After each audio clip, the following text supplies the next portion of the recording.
Hello students, welcome back to CG Shiksha. I am Tarannum, your English educator from CG Shiksha, and today in this class we are going to read our next chapter, and the chapter is our chapter 7 from your Flamingo book, and the name of chapter is The Interview, written by Christopher Sylvester. आज के इस class में हम class 12th के flamingo book का chapter number 7 read करने वाले हैं, जिसका नेम है द इंटरव्यू, जिसको क्रिस्टोफर सिल्वेस्टर के द्वारा लिखा गया. It's not a chapter 6, it's our chapter 7. So start करते हैं हमारे ये चैप्टर. और उससे पहले द इंटरव्यू जो टाइटल है हमारा, मीन्स जो हमारे चैप्टर का नेम है, उसके बारे में थोड़ा डिस्कस कर लेंगे. इंटरव्यू, आप सब लोगों को पता होगा कि इंटरव्यू एक्चुअल में क्या होता है, जिसको हिंदी में हम साक्षात्कार भी बोलते हैं. तो इंटरव्यू में क्या होता है, एक पर्सन तो वो होता है जो इंटरव्यू लेता रहता है, जिसको हम क्या बोलते हैं, इंटरव्यूअर. एंड सेकंड पर्सन वो होता है जो इंटरव्यू देते रहता है, जिसको हम बोलते हैं इंटरव्यूई. ठीक है, तो हम सबको इंटरव्यू के बारे में ऑलरेडी पता है, तो इस चैप्टर में हम इंटरव्यू के बारे में पढ़ने वाले हैं. एक्चुअल में जो बड़े बड़े सेलिब्रिटीज़ होते हैं, जो बड़े बड़े राइटर्स होते हैं, ऑथर्स होते हैं, या फिर ऐसे लोग जो बड़े बड़े हाई लेवल पोस्ट में होते हैं, जब उनका इंटरव्यू लिया जाता है तो एक्चुअल में वो इंटरव्यू को लेकर के उनकी ओपिनियन, मतलब उनका सोच क्या होता है, इस चैप्टर में हमको वही दिया गया है. सो स्टार्ट करते हैं हमारे ये चैप्टर, फिर आप लोगों को क्लियर हो जाएगा कि इस चैप्टर का नाम इंटरव्यू क्यों रखा गया है. जैसे कि मैंने तो आपको बता ही दिया है कि इंटरव्यू के बारे में ही हम पढ़ने वाले हैं, इसलिए इस चैप्टर का नाम इंटरव्यू है. From the introduction to the Penguin Book of Interviews edited by Christopher Sylvester. अब उससे पहले हम पढ़ लेते हैं अबाउट द ऑथर, हमारे ऑथर के बारे में. Christopher Sylvester, just a minute. Christopher Sylvester 1959 was a student of history at Peterhouse, Cambridge. Christopher Sylvester 1959 मतलब उनका बॉर्न हुआ था 1959 में, और वो हिस्ट्री के स्टूडेंट थे. कहाँ के, पीटर हाउस, कैम्ब्रिज यूनिवर्सिटी के हिस्ट्री के वो क्या थे, आपके स्टूडेंट थे. Then he was a reporter for Private Eye for 10 years and has written features for Vanity Fair. जो क्रिस्टोफर सिल्वेस्टर थे वो एक रिपोर्टर भी थे. रिपोर्टर का वर्क क्या होता है, रिपोर्टिंग करने का. तो क्रिस्टोफर सिल्वेस्टर एक रिपोर्टर भी थे प्राइवेट आई नाम की एक जगह पे, जहां उन्होंने 10 साल तक रिपोर्टिंग का काम किया. Then and has written features for Vanity Fair, और उसके बाद उन्होंने वैनिटी फेयर के लिए कई फीचर्स लिखे. Following is an exact taken from his introduction to the Penguin Book of the Interviews and Anthology from 1859 to the present day. और ये जो चैप्टर हम पढ़ने वाले हैं वो एक छोटा सा एग्जर्प्ट है, मीन्स एक छोटा सा अंश है उनके इंट्रोडक्शन द पेंगुइन बुक का, एक छोटा सा पार्ट है जो ये चैप्टर अभी हम पढ़ने वाले हैं. An anthology from 1859 to the present day, और ये एक एंथोलॉजी है जो कि 1859 से लेकर के अभी प्रेजेंट डे तक का दिया हुआ. एंथोलॉजी मीन्स क्या होता है, संग्रहण. ठीक है, तो ये जो चैप्टर हम पढ़ने वाले हैं वो हमारे राइटर क्रिस्टोफर सिल्वेस्टर के एक बुक जिसका नाम है पेंगुइन बुक, उस बुक का एक हिस्सा है, मतलब एक छोटा सा अंश है जिसको चैप्टर के रूप में आप लोगों को दिया गया है. और ये चैप्टर आप अपने बुक में देख सकते हैं कि 2 पार्ट्स में डिवाइडेड है. तो हम सबसे पहले पढ़ते हैं पार्ट 1, देन उसके बाद हम स्टार्ट करेंगे हमारा पार्ट 2 पढ़ना.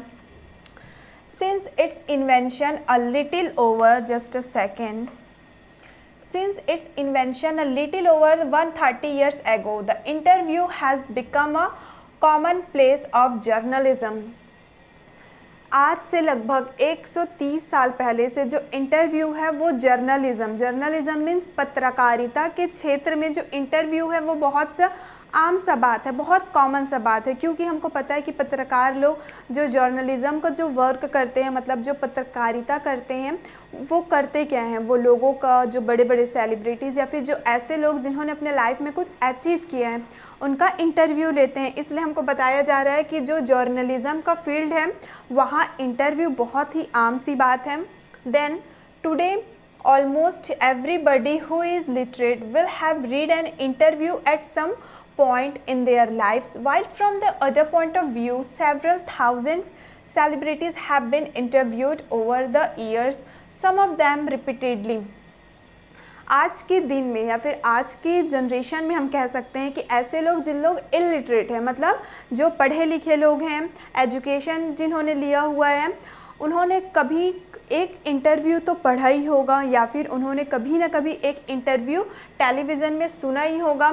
और दूसरे पॉइंट ऑफ व्यू से देखें तो 1000 सेलिब्रिटीज़, मतलब हज़ारों सेलिब्रिटीज़ जिन्होंने अपना इंटरव्यू दिया होगा, और कई सारे सेलिब्रिटीज़ तो ऐसे होंगे जिन्होंने रिपीटेडली मीन्स कई बार से उन्होंने अपना इंटरव्यू दिया होगा। So it is hardly surprising that opinions of the interview of its function, methods and merits vary considerably।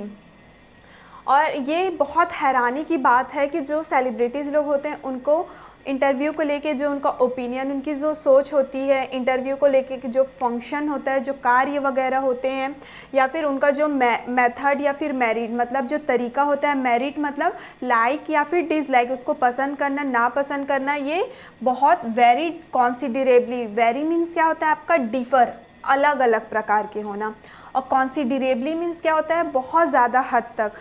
तो ये बताया जा रहा है कि जो सेलिब्रिटीज़ लोग होते हैं वो इंटरव्यू के हर एक चीज़ को लेके अलग अलग तरीक़ों तक सोचते हैं।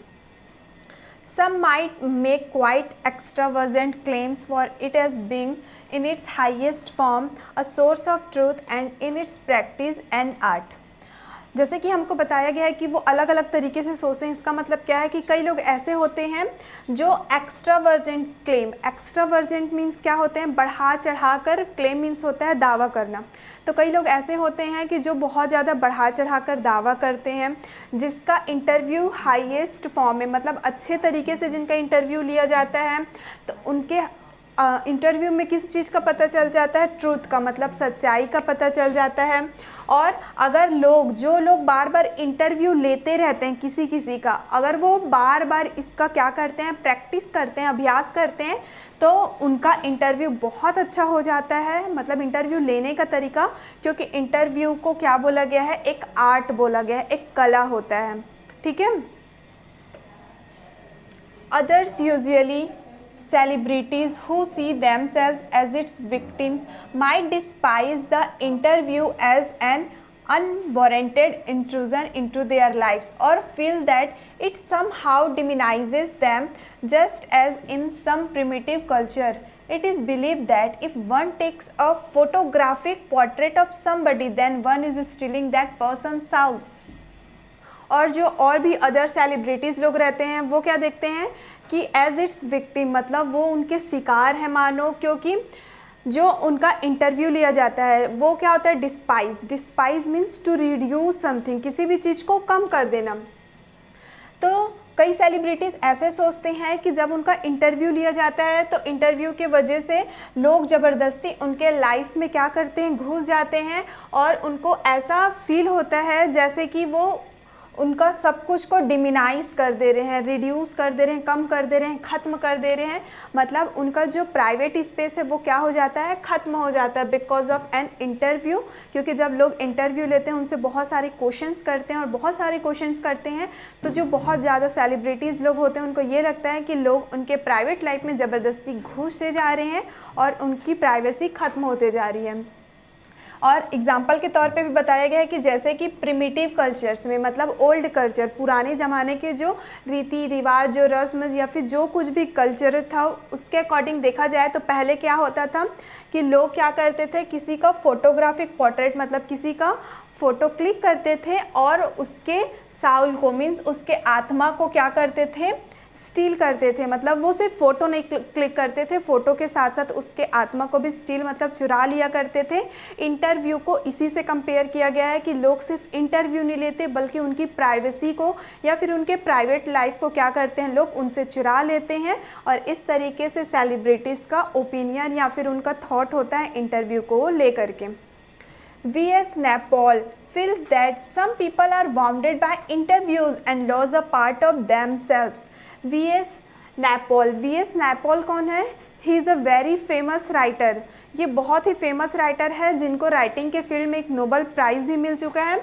वो ऐसा बताते हैं कि जिन लोग इंटरव्यू देते हैं उनको ऐसा महसूस होता है मानो कि वो वाउंडेड है, मतलब इंटरव्यू की वजह से वो जख्मी हो गए हैं और उन्होंने खुद को क्या किया है, लॉस कर दिया, मतलब खुद का कुछ हिस्सा उन्होंने खो दिया है। Lewis Carroll, the creator of Alice's in Wonderland, was said to have had a just horror of the interviewer and he never consented to be interviewed. अब नेक्स्ट जो है आपके लेविस कैरोल, ये भी कौन है, ये भी बहुत फेमस राइटर हैं जो कि एलिस इन वंडरलैंड, जो कि आपने जूनियर क्लासेस में भी पढ़ा होगा, एलिस इन वंडरलैंड के वो क्रिएटर हैं जो कि उन्होंने बनाया है। वो बताते हैं कि इंटरव्यू जो होता है वो बहुत ज़्यादा हॉरर होता है, मतलब डरावना होता है, और जो सेलिब्रिटीज़ होते हैं वो कभी भी, या फिर जैसे कि लुइस कैरोल भी हैं, वो भी बहुत फेमस राइटर हैं, तो उन्होंने कभी भी इंटरव्यू देने के लिए कॉन्सेंट नहीं किया, मीन्स वो एक्सेप्ट ही नहीं करते थे ऐसा प्रपोजल को कि उनको इंटरव्यू देना पड़े। It was his horror of being lionized which made him thus repel would be acquaintances, interviewers and the persistent petitioners for his autograph, and he would afterwards relate the stories of his success in silencing all such people with much satisfaction and amusement। और आगे Louis carol हमको बताते हैं कि जैसे उनको interview को लेकर के हॉरर था, मीन्स डर था। आगे वो बता रहे हैं कि इट वॉज हिज हॉरर, उनका डर किस चीज़ के लिए था उसको वो डिस्क्राइब कर रहे हैं। तो उनका इंटरव्यू को लेकर के डर इस बात के लिए था कि वो बीइंग लायोनाइज्ड मीन्स पीपल अटेंशन, कि लोग उनकी ओर ध्यान देंगे, इसलिए वो क्या करते थे, अपने सारे एक्वेंटेंस मीन्स जान पहचान वाले लोगों से, और इंटरव्यूअर्स मीन्स ऐसे लोग जो इंटरव्यू लेते हैं, और persistent petitioners for his autograph. Persistence means क्या होता है, लगातार, कंटिन्यूसली, एंड पैटिशनर्स मीन्स क्या होते हैं, a person who is requesting something to do, ऐसे लोग जो बार बार हमको कुछ चीज़ को करने के लिए आग्रह करते हैं। तो हमको लुइस कैरोल बताते हैं कि वो अपने जान पहचान वाले लोगों से, जो लोग इंटरव्यू लेते हैं और ऐसे लोग जो उनको बार बार रिक्वेस्ट करते हैं कि लुइस कैरोल उनको ऑटोग्राफ दे दे, वो उनसे रिपेल रहते हैं, मतलब दूर रहते हैं, उनसे ना मिलना जुलना करते हैं और ना उनसे बातचीत करते हैं, उनसे बहुत दूर रहते हैं। और वो आगे बताते हैं कि कुछ समय के बाद जब उनकी स्टोरीज़, उनके लिखे हुए आर्टिकल स्टोरीज़ क्या हो जाते हैं, सक्सेस हो जाते हैं, मीन्स वो अच्छे तरीके से पब्लिश होकर के बहुत नाम कमा लेते हैं, उनका जो लिखा हुआ स्टोरीज़ वगैरह है, तो वो सब तरफ क्या हो जाते हैं, साइलेंस हो जाते हैं। साइलेंस मीन्स कि लुइस कैरोल जो थे वो फाइनली सक्सेस हो गए हैं, और लोगों के मन में सेटिस्फैक्शन और अम्यूज़मेंट, मतलब खुशी रहती है और संतुष्टि रहती है कि लुइस कैरोल भले ही किसी से नहीं मिलते, लेकिन उनकी लिखी हुई स्टोरी सक्सेस हो गई है, और उनके सक्सेस की वजह से सारे लोग अब साइलेंट पड़ जाते हैं, और वो सेटिस्फैक्शन मीन्स संतुष्ट और खुश हो जाते हैं। Rudyard Kipling expressed an even more condemnatory attitude towards the interviewer। अब नेक्स्ट दिया हुआ है रुडयार्ड किपलिंग का जो पॉइंट ऑफ व्यू है इंटरव्यू को लेकर के, वो क्या बोलते हैं, कॉन्डेमेंट्री एटीट्यूड टूवर्ड्स द इंटरव्यूअर, मतलब वो इंटरव्यू को लेकर के बहुत बुरा एटीट्यूड रखते हैं, उनको भी इंटरव्यू बिल्कुल नहीं पसंद था। His wife Caroline writes in her diary for 14 October 1892 that their day was wrecked by 2 reporters from Boston। और हमने लास्ट में किन के बारे में पढ़ा, रुडयार्ड किपलिंग, उनका भी इंटरव्यू को लेके बहुत बुरा एटीट्यूड था, उनका बहुत बुरा बर्ताव था, और उनकी जो वाइफ जिनका नाम था कैरोलिन, उन्होंने अपने डायरी में 14 अक्टूबर 1892 का डेट मेंशन करते हुए लिखा कि उस दिन को 2 रिपोर्टर ने, जो कि 2 रिपोर्टर बॉस्टन के थे, उन्होंने उनके पूरे डे को रैक्ड कर दिया। रैक्ड मीन्स मेड बैड, पूरा बना देना। तो उनकी वाइफ बताती है कि 14 अक्टूबर 1892 को बॉस्टन के 2 रिपोर्टर थे और उन 2 रिपोर्टर ने उनके दिन को रैक्ड मतलब बुरा बना दिया। She reports her husband as saying to the reporters, "Why do I refuse to be interviewed? Because it is immoral. It is a crime, just as much of a crime as an offense against my person as an assault, and just as much merits punishment. It is cowardly and vile." और वो आगे report करते हुए means आगे वो बोलते हुए बताती है कि उसके हस्बैंड का जो पॉइंट ऑफ व्यू था उसको वो बता रही कि उसके हस्बैंड इंटरव्यू को लेकर के क्यों मना करते थे, क्योंकि उन लोग इंटरव्यू को इमोरल समझते हैं। इमोरल मीन्स अनैतिक समझते हैं और एक तरीके का क्राइम समझते हैं, इंटरव्यू को अपराध समझते हैं। जिस तरीके से किसी का एजॉल्ट करना मीन्स किसी को फिजिकल अटैक कर देना, मार देना, उसको कुछ नुकसान पहुंचा देना, तो उसको हम बोलते हैं एजॉल्ट। जिस तरीके से लोग अगर एजॉल्ट करते हैं, फिजिकल अटैक करते हैं किसी को, तो उनको सज़ा दी जाती है, उसी तरीके से इंटरव्यू लेना भी क्या है, एक क्राइम है और उनको सज़ा देनी चाहिए। It is a cowardly and wild. Cowardly means डरपोक या फिर जिसके में कोई करेज नहीं होता है, एंड वाइल्ड मीन्स अप्रिय, मतलब वो इंटरव्यू को ही बोल रहे हैं कि इंटरव्यू में कोई करेज नहीं होता है और ना ही लोगों को वो पसंद आता है, इसलिए वो वाइल्ड होता है, अप्रिय होता है। Then no respectable man would ask it, much less give it. Yet Kipling had himself perpetrated such an assault on Mark Twain only a few years before. और ऐसे लोग जो रिस्पेक्टेबल होंगे वो कभी भी ना इंटरव्यू लेने की बात करेंगे और ना ही इंटरव्यू देने की बात करेंगे। जबकि जो किपलिंग है, किपलिंग कौन, कैरोलिन के हस्बैंड, ठीक है, इसके जस्ट पहले जो हमने पढ़ा था, जिनका पॉइंट ऑफ व्यू अभी हमने पढ़ा, ठीक है। तो लेकिन जो किपलिंग थे उन्होंने खुद कुछ साल पहले ही क्या किया था, मार्क ट्वाइन का इंटरव्यू लिया था। उन्होंने खुद एजॉल्ट किया था, मीन्स उन्होंने इंटरव्यू को किससे कंपेयर किया है, एजॉल्ट से, फिजिकल अटैक से। इसलिए बोला जा रहा है कि जो खुद किपलिंग थे उन्होंने कुछ साल पहले ही मार्क ट्वाइन का इंटरव्यू लिया था, जो आज खुद इंटरव्यू के अगेंस्ट है। Then H.G. Wells in an interview in 1894 referred to the interviewing ordeal but was a fairly frequent interviewee and 40 years later found himself interviewing Joseph Stalin. अब next किन के बारे में दिया हुआ है, H.G. वेल्स के बारे में, ठीक है। उन्होंने 1894 में क्या दिया था, इंटरव्यू दिया था, और वो इंटरव्यू को लेकर के क्या सोचते हैं कि जो इंटरव्यूइंग होता है वो क्या होता है, ऑर्डिल होता है, मीन्स अनप्लेजेंट टास्क, ऐसा कार्य जो बिल्कुल भी हमको पसंद नहीं होता है, दैट मीन्स वो क्या होता है आपका ऑर्डिल। तो H.G. वेल्स इंटरव्यू को ऑर्डिल समझते थे, अनप्लेजेंट टास्क समझते थे, लेकिन वो खुद एक बार इंटरव्यूई थे और 40 ईयर्स बाद, मतलब 40 साल के बाद उन्होंने खुद जोसेफ स्टैलिन का क्या किया था, इंटरव्यू लिया था। एक तरफ तो हमने देखा कि वो इंटरव्यू को अनप्लेजेंट टास्क, मतलब अप्रिय जो कार्य होता है वो समझते हैं, और खुद उन्होंने 40 साल के बाद जोसेफ स्टैलिन का इंटरव्यू लिया था। Saul Bellow, who has consented to be interviewed on several occasions, nevertheless once described interviews as being like thumbprints on his windpipe. Yet despite the drawbacks of the interview, it is a supremely serviceable medium of communication. Saul Bellow, जो कि interview कई बार उन्होंने consented किया, consent means to accept something, कई बार उन्होंने बहुत सारे अलग अलग ओकेशंस में इंटरव्यू दिए, और वो इंटरव्यू को कैसे डिस्क्राइब करते हैं कि वो हमारे वाइंड पाइप पे, वाइंड पाइप मीन्स क्या होता है, जो हमारे सांस लेने की नली होती है ना, तो इंटरव्यू मानो ऐसा है जिस तरीके से अगर हम सांस ले रहे हैं तो हमारे सांस लेने की नली में किसी का थंब प्रिंट है, मीन्स किसी के अंगूठे का निशान है। इंटरव्यू को वो इस तरीके से हमको बता रहे हैं कि इंटरव्यू इतना गंदा है कि अगर हम सांस नली में किसी और के अंगूठे का क्या है, उसमें प्रिंट है। Then yet despite the drawbacks of the interview, it is a supremely serviceable medium of communication. और दूसरी तरफ वो बता रहे हैं कि अगर हम डिसएडवांटेज इंटरव्यू को हटा देते हैं, मतलब उससे हमको क्या क्या चीज़ें नहीं पसंद है, क्या नुकसान है, क्या फ़ायदा है, इन सब चीज़ों को अगर हम हटा देते हैं, तो जो इंटरव्यू होता है वो एक कम्युनिकेशन, मतलब संचार का बहुत अच्छा क्या है, माध्यम है। These days more than at any other time our most vivid impressions of our contemporaries are through interviewers, Dennis Bryan has written. Dennis Bryan क्या बोलते हैं कि आज के ज़माने में या फिर आज के टाइम में अगर हम देखें तो सबसे ज़्यादा विविड इम्प्रेशन, मतलब स्ट्रॉन्ग आइडिया किसके थ्रू आता है, इंटरव्यू के थ्रू आता है, क्योंकि लोग इंटरव्यू को सुनते हैं, पढ़ते हैं, तो लोगों को उससे आइडिया मिलता है। इसलिए अगर हम इंटरव्यू के डिसएडवांटेज को हटा दें तो देखें तो इंटरव्यू जो है वो हमारा बेस्ट कम्युनिकेशन है।